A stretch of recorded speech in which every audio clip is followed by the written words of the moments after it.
time. God has given us more freedom. He's given us more assets than any other age.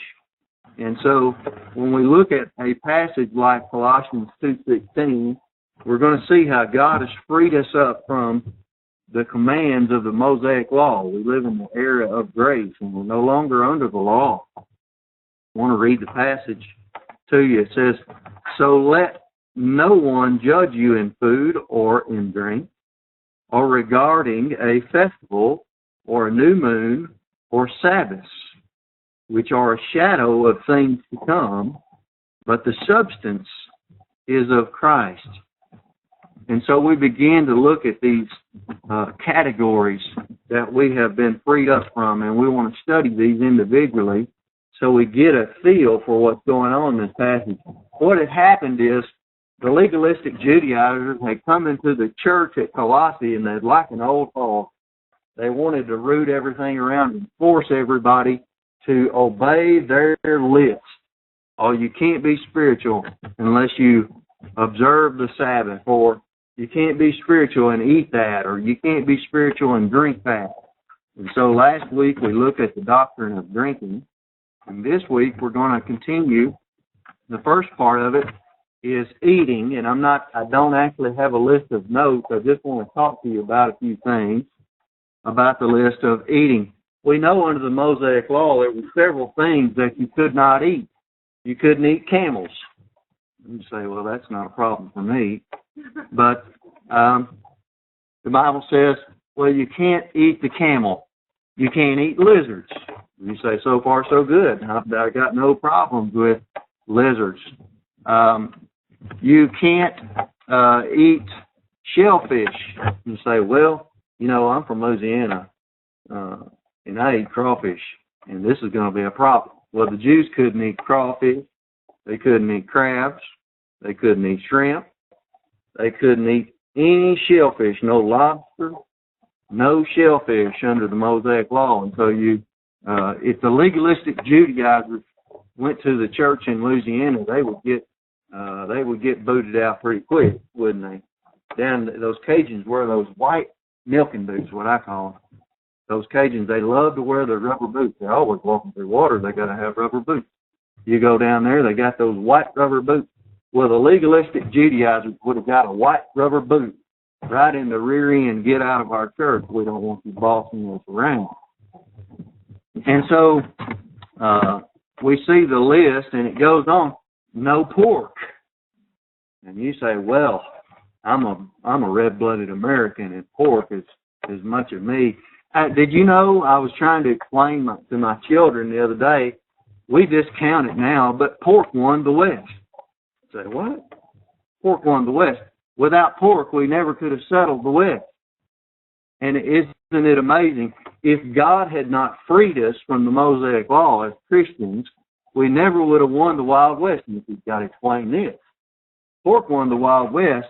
The domesticated hog won the Wild West because a domesticated hog supplied all kinds of items that we needed. And you say, yeah, we needed sausage. And that's right. We got sausage from the hog. And it's a beautiful thing. But also, we needed meat, and we needed it to preserved. And so the old-timers, they knew how to cure ham. And it could be preserved without refrigeration. And so that was carried. And also we preserved the bacon. And that was carried in a non-refrigerated way. And so it was meat. But more importantly than that, the domesticated hog provided us with lubrication. It provided us with grease. And this lubrication was used. You say you can't even get started without a hog. And so if you were in Pennsylvania or Rhode Island or wherever you were, you had to buy a wagon and a team of horses if you were going to go out west. And so many people sold everything they had to get a good team of horses or mules and a wagon, and they loaded it with supplies, and they headed out. Well, that wagon had wheels, and on that wagon wheel it had a hub, and it was wood, and it went on a wood axle. Well, if you know anything about that, wood on wood doesn't work. You had to pump that thing full of grease. And so they pumped that axle full of hog grease. And that is what lubricated, hog fat lubricated the axle and the wheel. And so to even get started going out west, you had to have a hog. And then if you were going to go out there and you were going to fight the Indians and you were going to hunt up supper, you had to have a firearm. And so if you're going to have a firearm in the Wild West, you had to have a hog to go with it. That makes any sense, Brad. If you know anything about weapons at all, you've got to keep your weapon lubricated. And to be able to keep a weapon lubricated in the Wild West, where it's going to get rained on, snowed on, humidity, you had to be able to clean your weapon. And back then they had black powder. It was corrosive. You had to clean it in water, soap, and water. And so they would dunk that thing in the water, scrub the black powder residue out of it. And what happens when you put water on steel? It rusts. So immediately when they got it out of the water, they had to wipe it off, blow it off, and then they lubricated that firearm with hog fat, with grease. And so many times you have an old-timer who's riding fences. He cooks his bacon in the skillet while he's cleaning his gun. And when he gets through cleaning his gun, he dips a little bacon grease out of there, and he pushes it through the cylinder. He pushes it down the barrel and lubes that baby up. Not to mention the fact that the bullets back then were not jacketed. They didn't have copper jackets. They were solid lead. And so if you're going to shoot a solid lead bullet down a steel barrel, you had to lubricate it. Guess what they lubricated it with? Hog fat. And so you can see you can't even get started without a hog. What if God had taken the hog away from Athens? You wouldn't be here today. No, you wouldn't. There'd be wild Indians roaming this country. And don't forget the Indians were demonized, and they were weak from demon worship. And you wouldn't be here today if God hadn't freed us from the Mosaic Law. And so we see that this passage in Colossians 2:16 is vital. It's vital to you being here. You say, let's don't forget the lye soap that kept everybody smelling a little bit better because they made soap out of hog fat. And I've used lye soap before. I don't like it. But that's all they had. And they'd get down in the creek with that bar of lye soap and they'd scrub down. They'd rub that thing in their hair, in their everywhere, and get down in there and get cleaned up. And so the hog won the Wild West, and I thank God for Colossians 2:16 where He freed us up where we can partake in pork. Now, the question is now, are your friends still under the Mosaic Law? So we can point them to passages like this where God has freed us up. Now I want to address another issue that has to do with eating that is a hot topic now. And it starts with, in the 50s and 60s, farming. Farming in the early 1900s was a lot different than it is today. We planted our crops in wide rows, and we supported that plant growth by killing the weeds. And the way the weeds were killed was you ran a plow down the center of the row, and you kept the ground tilled. And every time it rained, you had to go back and pull the center and turn those little sprouts over. If you let those weeds get too high, they become rooted, and you couldn't. They'd shade your crop out and steal the nutrients out of your soil. And so weeds were a big problem. And many men your age, Preston, were called plowboys. And if you didn't know it, that in World War I, we sent our boys over to Europe. They were called doughboys. They were all the same because they all come from the Midwest, and they all knew how to plow a field and run equipment, and they knew how to get their hands dirty. We went over there, and we showed them how to shoot. It was said that every time a doughboy fired his rifle, the enemy fell. We went over there as riflemen, and we showed ourselves as a formidable force in World War I. Well, when we came back, the men went back to the fields and they put the steel to the ground and they grew crops. We found that in the 50s and 60s, chemicals were coming around, and our chemists found a way to kill the weeds without having to plow the ground, and it made it more efficient. And so around the 60s, chemicals had become to be used in a widespread manner. And one of the early chemicals that was used on our crops was 2,4,5-T. It was a very powerful chemical. It was a broadleaf killer, and you could use it on your corn. You sprayed it down the middle of the rows. It would kill everything that was broadleaf. It didn't kill your corn. You could use it on rice. It was excellent on rice. It killed all of the weeds out of our rice fields. What happened was farmers and crop dusters began using this chemical, and they found out when the crop duster would pull up at the end of the row, he would shut his boom off. He would quit spraying. They would find out that the 2,4,5-T, if it drifted out, it would start killing everything inside. So not only did it clean out the fence rows of all the broadleaf bushes, if it drifted out into the oak trees, it would kill those because they were broadleaf also. It was a hormonal herbicide that attacked the plant by making it grow to death. You got that? And so it was like telling the plant to grow. All of a sudden, it would grow so fast that it died. Now, when we went to Vietnam, we found out that the enemy would hide in the vegetation. And the foliage was so dense over there that we'd send a platoon out, and they would wander down a trail, and the enemy could be hiding on both sides of the trail, and they would just get caught in a crossfire and quickly annihilated. And so what the government said is, well, we got 2,4,5-T. We know where the enemy is.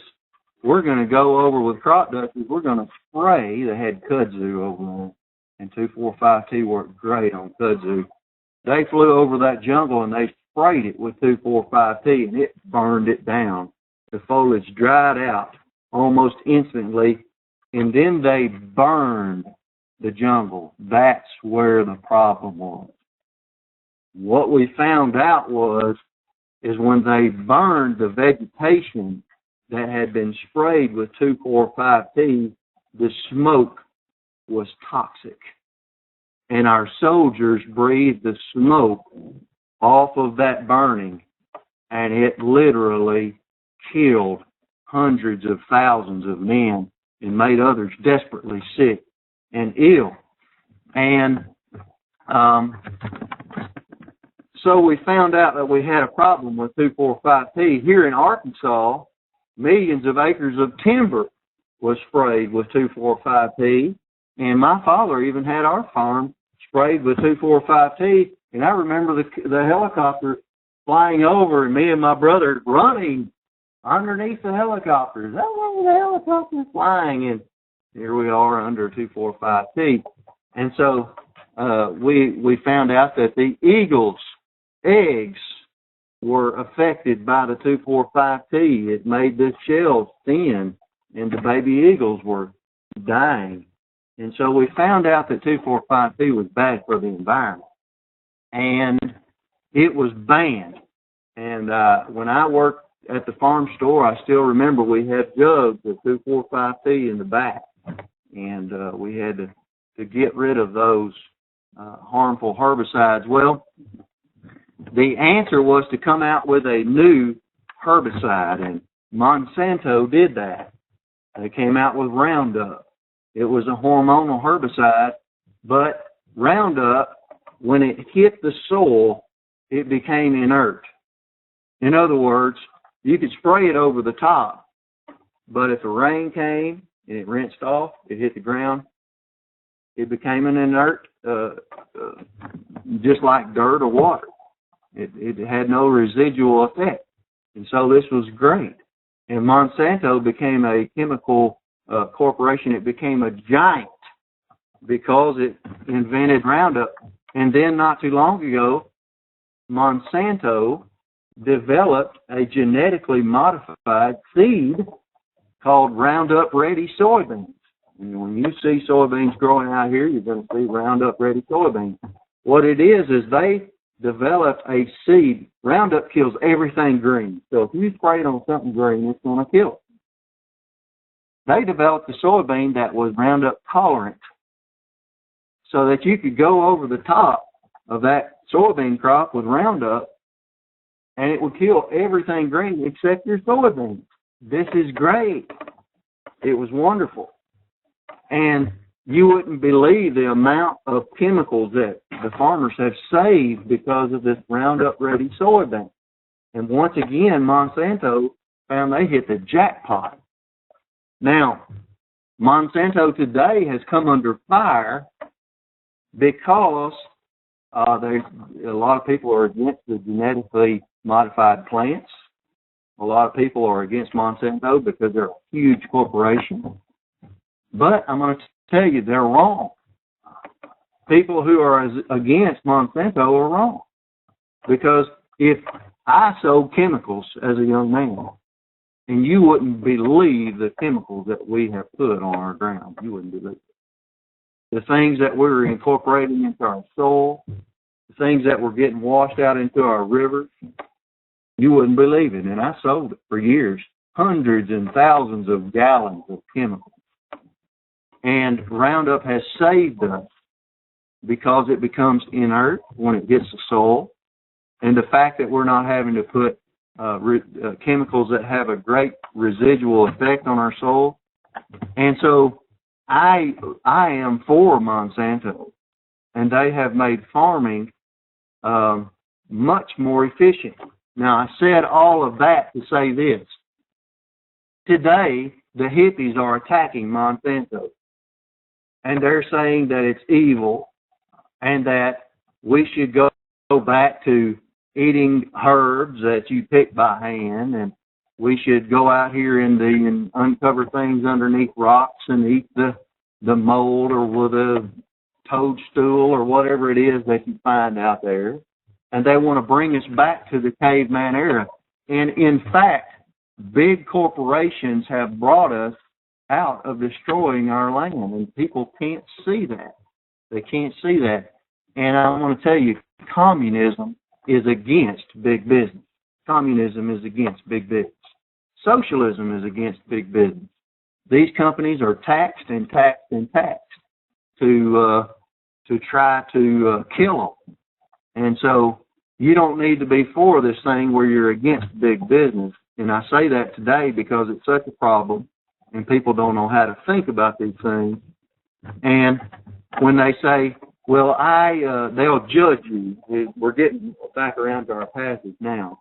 They're going to judge you in what you eat and what you drink. And so they say, well, I don't eat hydrogenated soybean oil, or I don't eat soybean meal because Monsanto has produced that and they're evil. Well, guess what? I'm going to eat the protein shake. You know where the protein comes from? One of the highest protein crops we raise is soybeans. It's 26% protein. Corn is only 9%. And so I'm going to eat the soybean. Guess what I'm going to do? I'm going to get some muscle. I wish I had muscle. I'm going to get some big muscle. And you're going to eat the toadstool, and you're going to dry up, see? And I'm going to be strong. And so you need to understand the principle. The Bible says there are no foods in and of themselves that are evil, and everything is sanctified by prayer. So when you sit down at the table, you thank God for your food. You ask Him to sanctify the food to the nourishment of your body, and God can bless it. And God gives you that food. You know why He gives you that food? So you can grow spiritually. One more day to grow up. One more day to continue in the angelic conflict. And so don't let anyone judge you in what you eat or what you drink. Now, we've covered the first two categories, and we're going to go on to the next one. I'm going to take a break right here and we'll start on next category. Christians into worshiping in the feast days, which have to do with the Old Testament. So we're going to look at some of the things to do with the Jewish feasts. And I've got a little PowerPoint here for you. I'll try to share with you and see what happens. The Jewish feasts. The feasts were derived from the word kag. That's a Hebrew word. Kag. The root meaning from this word is to dance or be joyous. I find it interesting. My wife got me a couple of movies that were made in Israel. And one of them was about a couple who were trying to get married. And it was interesting because the Hasidic Jews, this is who it was about, the Hasidic Jews, they don't cut their sideburns, and they wear hats, and they have their prayer boxes, they have their prayers in those hats. And they dress funny, and when they get together, they drink, and then they dance and sing. All of a sudden, they'll start singing and dancing. I was like, what are they doing? They're singing. These old men, they just start singing. And then they'll get up and they'll do their dance. They do this kind of dance around and this is on the movie. I'm going like, that must just be the way they are. And when I started studying this, I understood. That was the tag that they were doing. The dance. And that's how they celebrated these festivals. And so we see that they were eating and drinking and dancing and singing. And that's how they had their feast days. The timing of these feasts were related to the agricultural economy. It's amazing how much of the Bible is in relation to agriculture. And I'm blessed as a country boy because I was raised out in the dirt. And I understand some of these things. Or if you were raised in New York City and you didn't live around some of these things, it might be harder to have a concept of. The first part of the feast were in relation to the first advent of Christ. So we're going to look at the first Advent feasts. We're coming up on planting season here. If you're going to plant corn this year, you got to be thinking about it right now. If your field dries out enough, you better be out there turning it over right now, getting the ground ready. If you're going to plant corn, you got to get corn in early. Corn does not like 100-degree temperatures. It's better for it to be mature. And it also does not like drought, which comes on later. And if you've got to get your plant where it's got its roots down in the soil before the drought hits. And so corn needs to go in the ground early. It can't be too early because if the ground temperature is not high enough, your seed won't germinate and your seed will rot. So right now we've got farmers thinking about corn, thinking about how they can get in the field.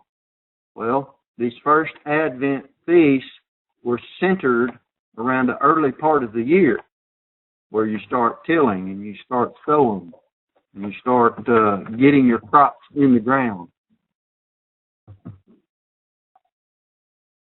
The first feast of the year was Passover. Of course, you know the original Passover, they put the blood of the lamb on the doorpost. Every believing family in Egypt, and the death angel passed over that house and did not bring death to the firstborn male. It pointed to the cross where the Lamb of God would go and die for the sins of the world and save us from spiritual death. And so this was their first feast day, Passover. The next feast was the Feast of Unleavened Bread. It represented temporal fellowship. And so these are the doctrines that were taught during these feasts. When all of the Jews would get together for these feast days, the scribes and the elders and the Pharisees would teach these doctrines. Regretfully, a lot of it was made into ritual without reality. There was no teaching. The time Jesus came around, they observed the ritual and they did not have the reality of the doctrine behind it. The Feast of First Fruits represented the resurrection of Jesus Christ, who is the first fruit from the dead. First of all, mankind to be resurrected.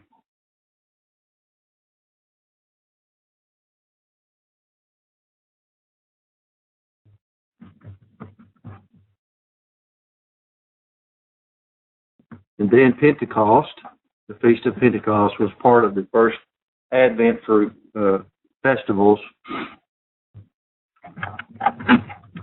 It represented the fifth cycle of discipline to Israel. And isn't it amazing when we see the day of Pentecost, 30 A.D., the first day of the church age, that men were speaking in strange languages which they did not know, and amazingly, that the spiritual gift of tongues was given as a warning to the Jews of the impending doom of the fifth cycle of discipline. So the first warning was 30 A.D., and then we know 40 years went along, and then finally at 70 A.D., boom, the fifth cycle of discipline hit. The Jews ran out of the land. They were killed and ran out of the land. When the legions of Titus broke down the walls of Jerusalem and ransacked the city and burned it to the ground. Amazingly enough, that they did take part in this festival, the unbelieving Jews, and had no idea that the ritual that they were performing represented their own demise as unbelievers and reversionists.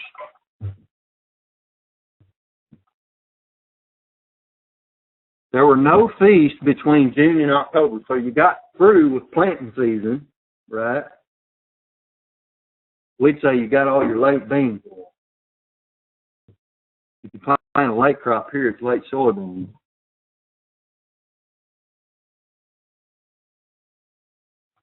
So the last of the planting, and then the first of the reaping would begin in October, and there was a wide span. There were no feast days.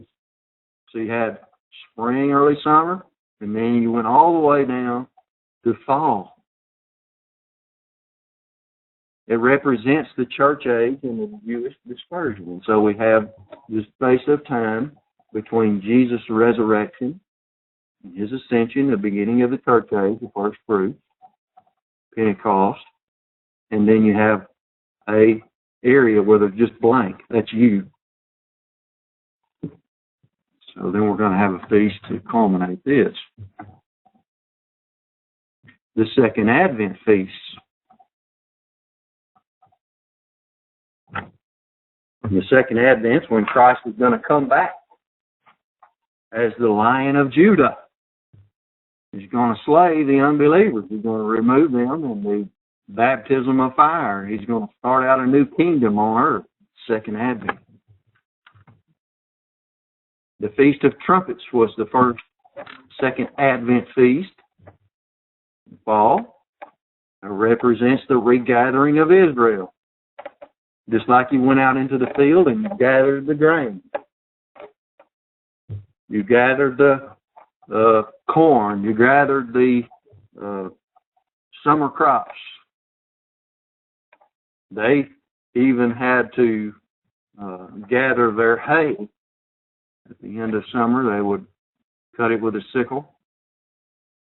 They'd tie it together in huge hand-tied bales, and they'd haul it in for the animals in the fall, in the winter. So the gathering went with the season. The Feast of Atonement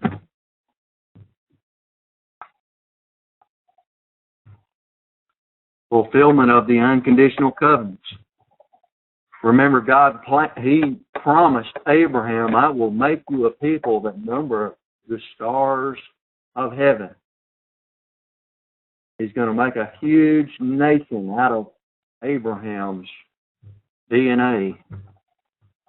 That's an unconditional covenant, and it's going to be fulfilled the second advent. They're going to dwell in the land. They're going to have the land that comes from Egypt all the way up to modern-day Turkey, and it's going to be distributed throughout the 12 tribes. The Feast of Tabernacles represents the millennial reign, the 1,000-year kingdom.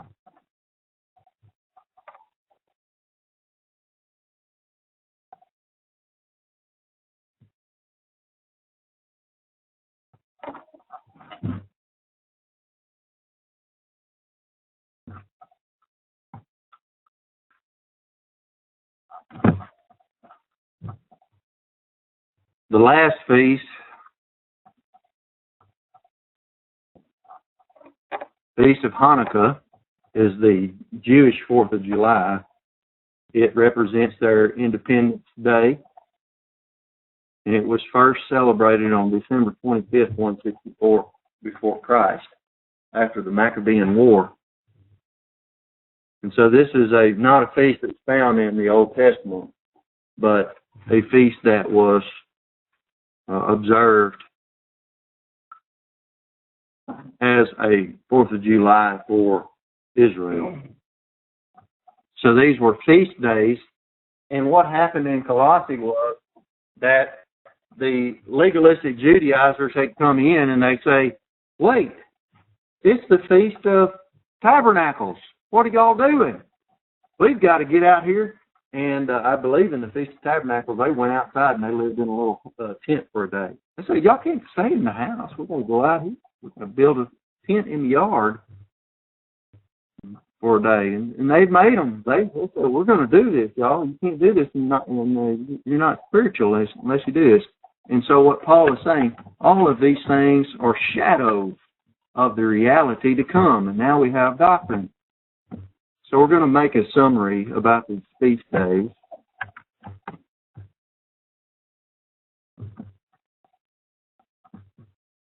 No spiritual growth can be accomplished by observing these feasts. And so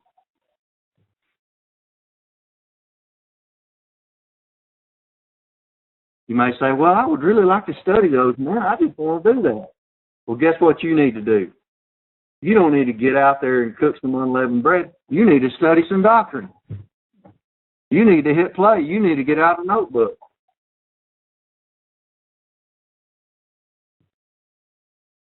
That's how you grow spiritually.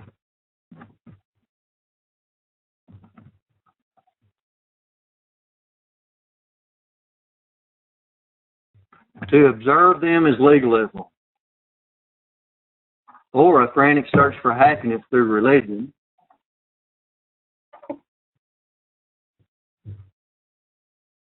The local church ought to emphasize Bible teaching, and that's the point of the local church, to serve spiritual food. And if it emphasizes anything else, guess what? Religion reigns. So people are searching throughout the world for something to make them happy, and some people look to religion. And so they may find these feast days that just right up their alley. In the church age, we study these feasts. We can study these things and see their application by looking at Bible doctrine.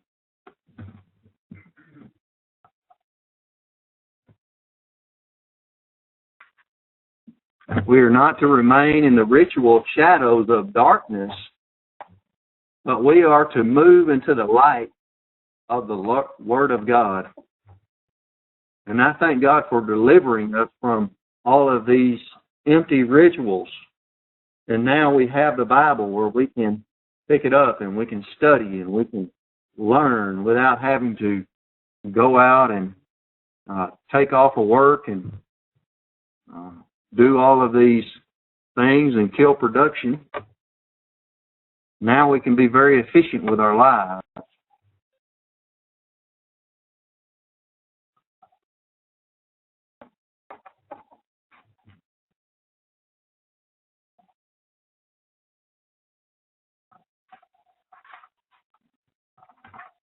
There's no substitute for Bible doctrine in the Christian life. So you may be into ritualism, you may be into observing things, you may be into your religious organization in your area. There's no substitute for Bible doctrine. Bible doctrine is the insulation for the soul. Without it, you have no armor in the angelic conflict. You're going to be torn to pieces by shrapnel, by the bullets from the enemy without it.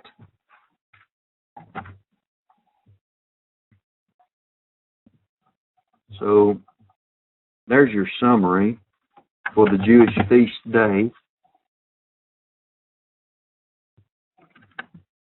One point in your notes that you need to have down, I know you've heard this a million times, ritual without reality is meaningless. If you go to a Methodist church or a Catholic church, you're going to see rituals performed. A ritual performed without reality, without the reality of Bible doctrine, is totally meaningless. We only have two rituals in the church age. One is the Lord's table, and the other is water baptism. And we study fervently to explain the two. And Paul goes on and he gives us the next legalistic bullying that was happening. Observing the new moon. The new moon in Israel represented a new month. They had a lunar calendar. And so each beginning of each month there was a festival day.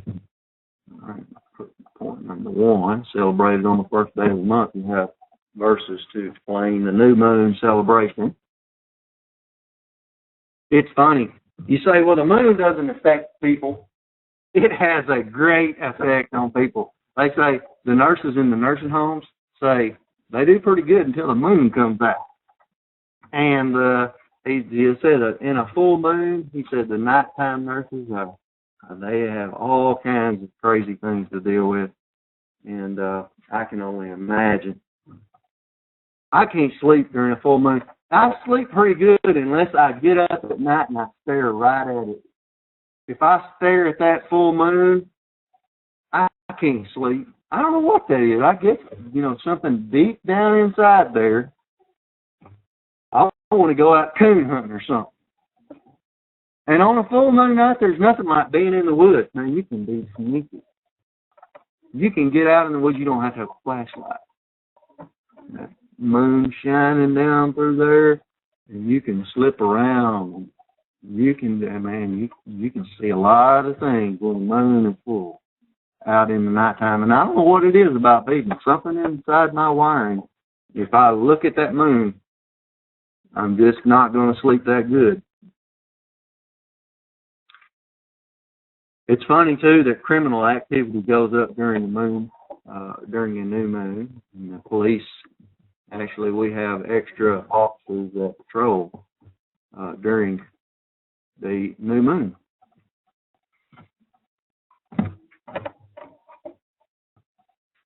Point 2, it was a festival of the first day of the month, we said that.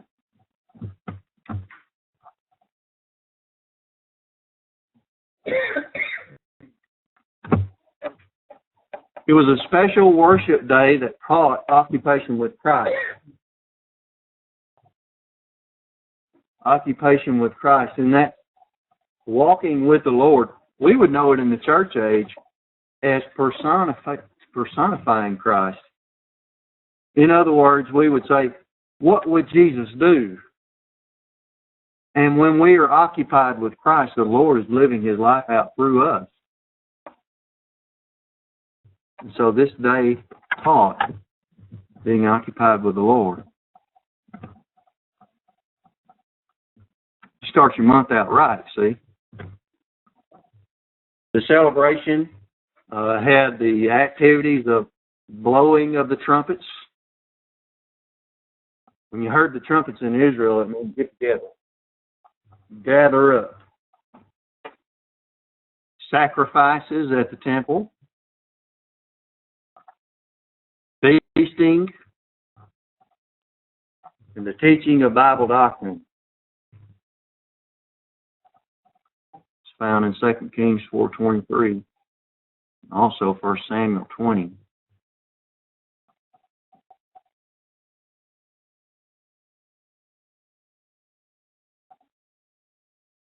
So if you're thinking already, you're thinking, well, what would life be like being a Jew?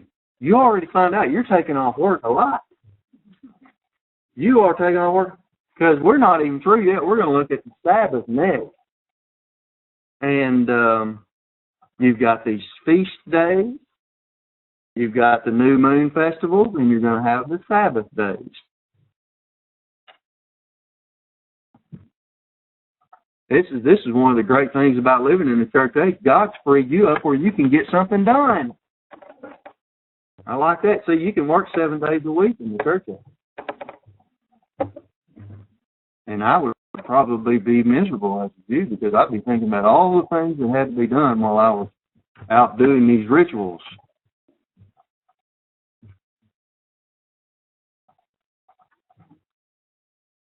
Similar to our communion, or the Lord's table, or the Eucharist, we have 3 different names for it. See it happen once a month. Remember, we do the Lord's table once a month. I think that's about the right amount of time. Similar. And we think about the Lord when we have communion.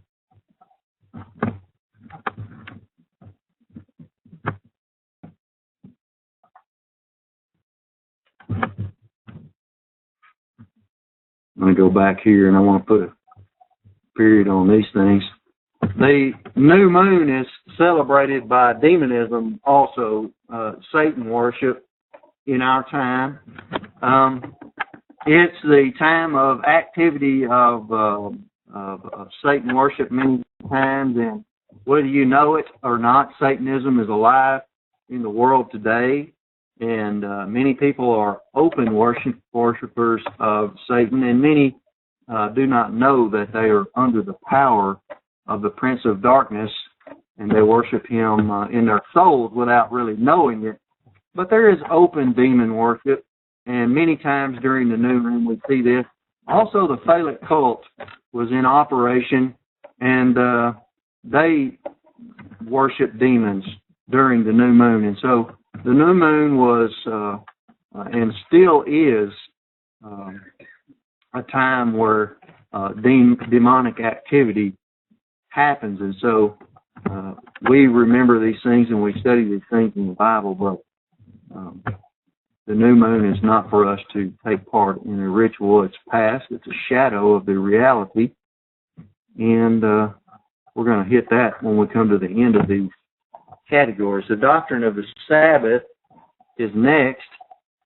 When we see our word Sabbath, it actually is in the plural, Sabbaths. Many of you have that in your Bible, and we'll see why it's in the plural. Doctrine of the Sabbath. I'll stop and tell you a story right here. When I was a child, I was raised in the Baptist church, and my father was a Pharisee. No, I'm just kidding. He was taught in Old Testament principles. The 10 Commandments was drilled into this man like, I mean, it was chiseled inside his soul like it was stone. And you couldn't blast that out of him. He thought Sunday was the Sabbath, and you couldn't. You go up to him today. If I went up to my dad and say, well, I got to work this evening. I do. I got to go work on the engine and see. Son, y'all not work on the Sabbath. He still thinks Sunday is the Sabbath. And I ought not work. It's drilled into him. And I was taught this from a very early age. When it's the Sabbath, you don't make noise in the house. You don't run through the house and make all kinds of goofy noises. It's the Sabbath, son. Settle down. Yes, sir. When you came home from lunch after Sunday church, it's a Sabbath. You stay still at the table and you sit up straight. It's a Sabbath. I want to see some respect for the Lord. That's what's taught in my house. So you tightened up on Sabbath. You hear me? It's the Lord's day. You tighten up, son. And I was under this strict Sabbath day observance, which I thought was on Sunday all my life. One of the ways it was ingrained to me was that what Brookshire's used to be something else in the old days. Was it Safeway or something? It was Safeway. Safeway was closed on the Sabbath. Closed. I'm talking about that parking lot would be full every day of the week, but on the Sabbath, the so-called Sabbath on Sunday, it was bare. I mean, you better not even show up to go in Safeway on Sunday. You might get crucified for trying to buy something on the Sabbath. You hear me? And so we found out the parking lot was empty on Sunday. Dad, you reckon you could bring us up here to ride our go-kart on the asphalt? And from that day forward, I loved Sunday being the Sabbath because my dad always had 2 go-karts. And we always had to ride them on the gravel. And it, all the time, I would ride that thing, it would shake me so hard my kidneys would bleed as a kid. And it'd make your eyes go fuzzy. And we got up there on that smooth asphalt and those light poles were out there, and we raced around those light poles. And finally, my dad got out there and said, we got to go. We can't do this anymore. And so, I got to enjoy Sunday, nobody being at the grocery store. So I love Sunday being the Sabbath after that. And so when I started learning Bible doctrine, you can imagine what happened to me when I found out, when somebody grabbed me by my shirt collar and they said, Sabbath is on Friday at sundown to Saturday at sundown. And it's part of the Old Testament. And we're no longer under the law. And I picked up my Bible. Right? I've been raised under a principle that was false. False my whole life. Even my government was wrong on shutting businesses down on Sunday, saying it was a Sabbath, a day when we couldn't work. What is it? You know what it is? Ritual without reality. People would rather go along with religion that has no truth behind it. And so the doctrine of the Sabbath to us as legalistic Baptists has a great effect on the soul. And we're going to find out that we still have a Sabbath in the church age, but it's not a day. It's not a day. So let's look at the doctrine of the Sabbath. And if you're a Baptist, if you were raised under the same principles I were, I just say, hold on to your seat and don't get mad at me. I'm going to teach you the Bible here. You're going to change your mind about when the Sabbath is and what it is. First off, the Sabbath was first mentioned, the principle of the Sabbath was first mentioned in Genesis 2, verses 2 and 3. God, Jesus Christ, He created everything in the first 6 days of creation, and on the 7th day He rested because everything was done. And I like this. I get through cleaning up an area, I'll go out in the woods and I'll clean me up an area. I'll get all the sticks and I'll bush hog and I'll rape and I'll burn. I'll get everything cleaned up there in one big spot, and then I sit down and look at it. I like that. I just look at my work. Now I'll rest in it. And come fall, I'll come back with a tree stand and I'll hunt right there and I'll get to look at it again. Well, God did the same thing. He created everything. He created the universe. He created the earth, and He put the animals and the plants and the fish and the birds and all of the things. And when He sat down on the Sabbath, He looked at it and He said, "It is good." And so He rested because everything was done. God finished His work and rested on the seventh day. Man rests on the seventh day in God's provision. This was under the Jewish age. And so the principle was the same. It carried through to the giving of the Sabbath. I'll need to wait to point number 3 here and explain it. That's supposed to be 3. I have a 2 on it. You get it. The rest of them may be wrong also. Point 3, it was a day set aside as a memorial to the grace of God in the dispensation of Israel. In Exodus 28-11, we see the Sabbath instituted for the Jews. God says on the 7th, on the Friday, you are to observe the Sabbath. That means when the sun goes down on Friday night, and until it comes up, until it goes down again on Saturday night, you are to rest from your labor. You're to sit back, and you're to realize that God's taking care of things by doing nothing.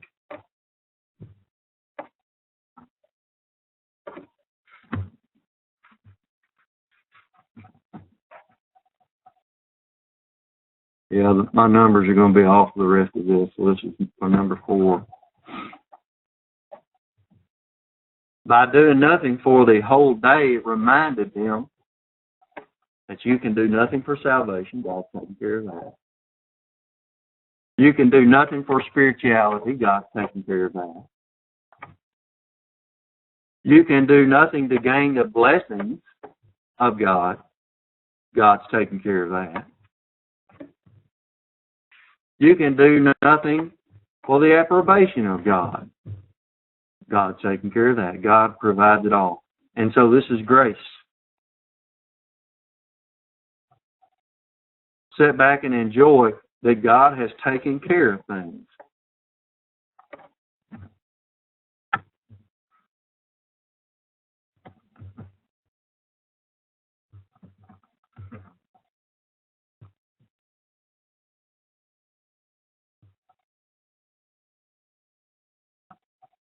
Point 5.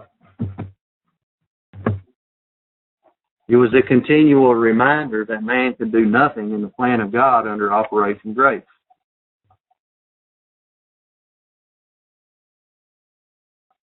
It's amazing how God takes care of us and takes care of our planet.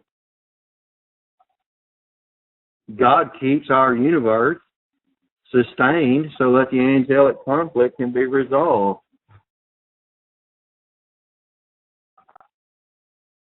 I remember a story about the scientists who were panicking because we were running out of some of the critical elements in our atmosphere. They were being depleted. And they were warning, if we don't do something, we're going to deplete our atmosphere. And this was right about the time that a comet was coming by in our area. And it just so happened that the tail of the comet that came by just close enough that the very elements that we were lacking in our atmosphere were replenished by the tail of that comet coming by. God had planned millions and billions of years ago for that comet to swing by and replenish our atmosphere so that you could fight in the angelic conflict. He's going to keep you alive so you can do it. Doesn't mean we don't have to take care of our planet. It does mean God has made it where we can live.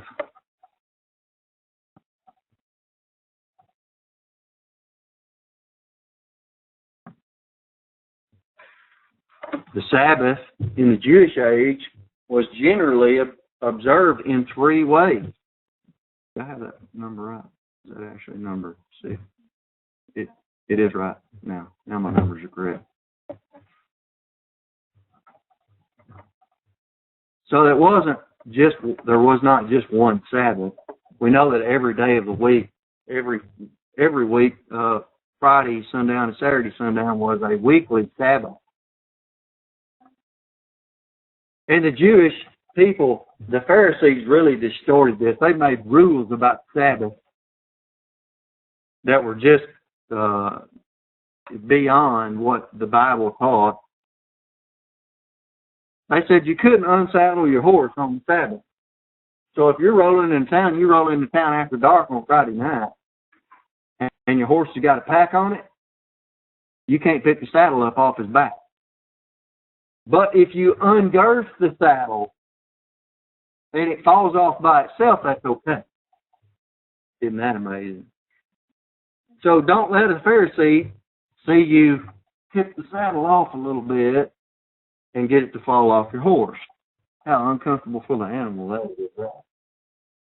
The Pharisees made a rule that you couldn't cook an egg in the sand on the Sabbath. See, people were always trying to find out a way to eat on the Sabbath, right? Because we can't cook. And they said, you can't put an egg in the hot sand on the Sabbath. That's illegal. Caught you. So they distorted this. Instead of teaching the principle, we're to rest in the grace of God, they distorted it into legalism.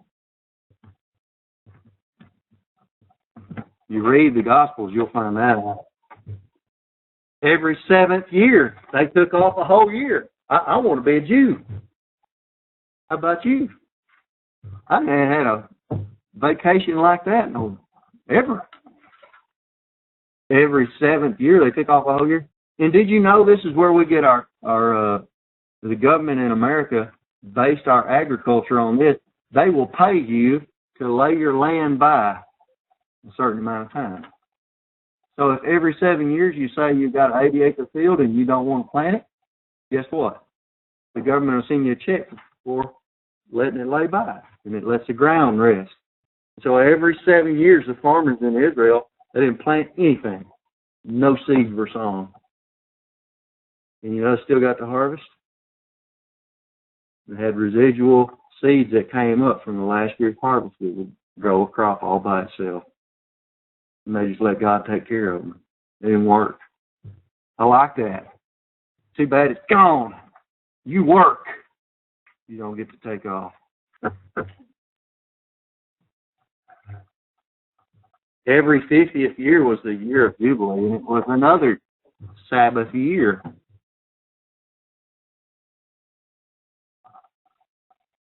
My dad owns a Jubilee tractor. Back when Ford believed in God.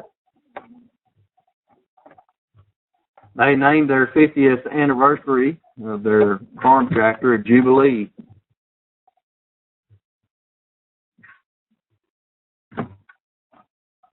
Profaning the Sabbath was associated with idolatry and apostasy in Ezekiel 23:37-39. And if you know, when the Jews got taken out of the land under when Daniel was a young man, God says, the land is finally going to rest and I will get my Sabbath. In other words, they wouldn't take off on the 7th year and let the land rest because they were in apostasy. And God says, I'm going to take you out of the land so my land can rest.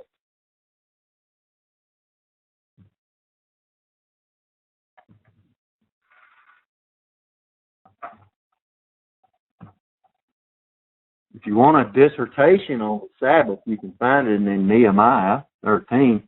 Nehemiah is a great book to study right now. It has a great relation to the United States. If you ever want to do something in the Old Testament, boy, I recommend you get the tapes on Nehemiah and listen to those. It is you can make a huge application.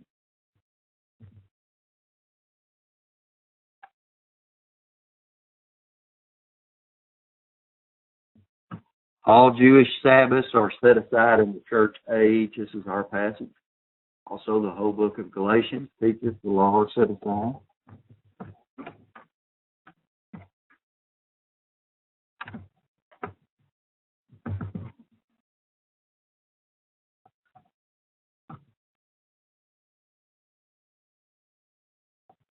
Our new Sabbath is not on Sunday, like the old preacher says. It's not the new Sabbath. We now have a Sabbath in the faith rest drill.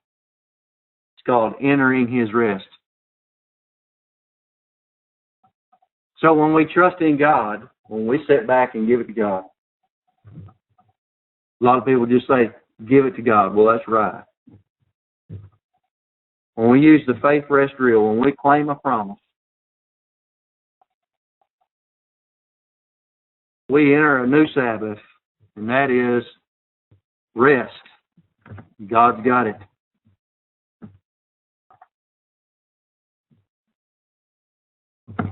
Christ gave us an eternal Sabbath. And Matthew 11:28, when He says, come to me, all you who are weary and heavy laden, and I will give you rest. See, all of the legalism, or people are trying to get saved by working, or trying to be spiritual by working, Christ has delivered us from those things. He's given us an eternal Sabbath.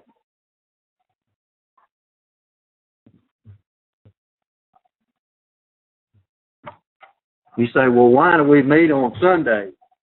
You're telling me it's not the new Sabbath like my old preacher said. We now meet on the first day of the week to emphasize that doctrine can carry you through the week. You ever feel recharged after you get through with Bible class? See, God made this principle real to us. When you study Bible doctrine, it recharges your spiritual life, and it shows that doctrine can carry you through the week.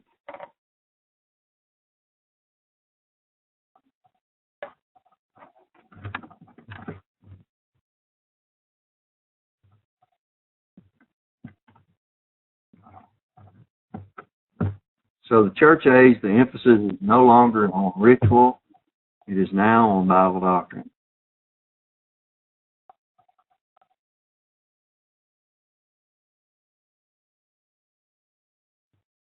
Well, I want to thank you for your attention and attendance this morning.